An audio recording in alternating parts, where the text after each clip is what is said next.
Xavier Harris has been following an investigation into Kenya White, the teacher at Chattanooga Preparatory School who was arrested for sexual exploitation just a few weeks ago. And this story has had a lot of twists and turns as we've explored how and why he was hired by Chattanooga Preparatory School.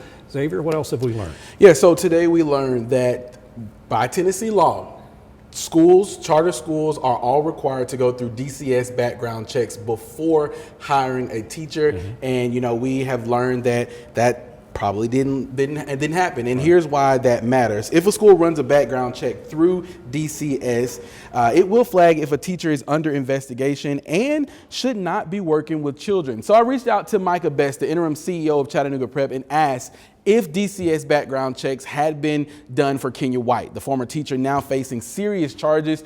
And she told me they couldn't speak on specific cases. So I followed up with a broader question asking, does Chattanooga Prep use DCS systems for their teacher background checks? Now, the school provided a statement saying, yes, Chattanooga Prep uses DCS portal to retrieve background checks for all prospective employees as part of our school hiring process.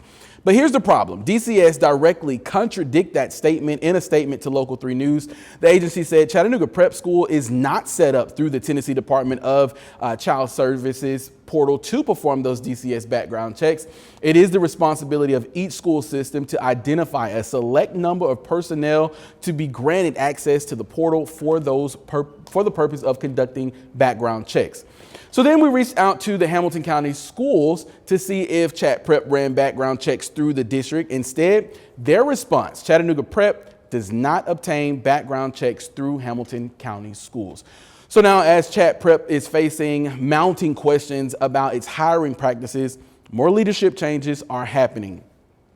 The school human resource coordinator, Dr. Anjanetta Ulmer, is stepping down earlier than expected. She initially planned to retire at the end of the school year, but is now leaving sooner, citing the ongoing investigation. Meanwhile, Principal Diamond Kelly remains on administrative leave as an internal review continues. And right now, police, they're still searching for potential victims in this case. Cindy? All right. Xavier, thank you. Absolutely.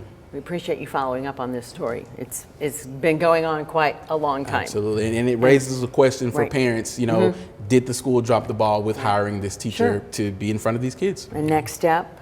So the next step now, there has been a letter sent to the AG to have a state investigation into the charter school so we can see if we can get more answers from there. Good. More to come. Thanks, Xavier.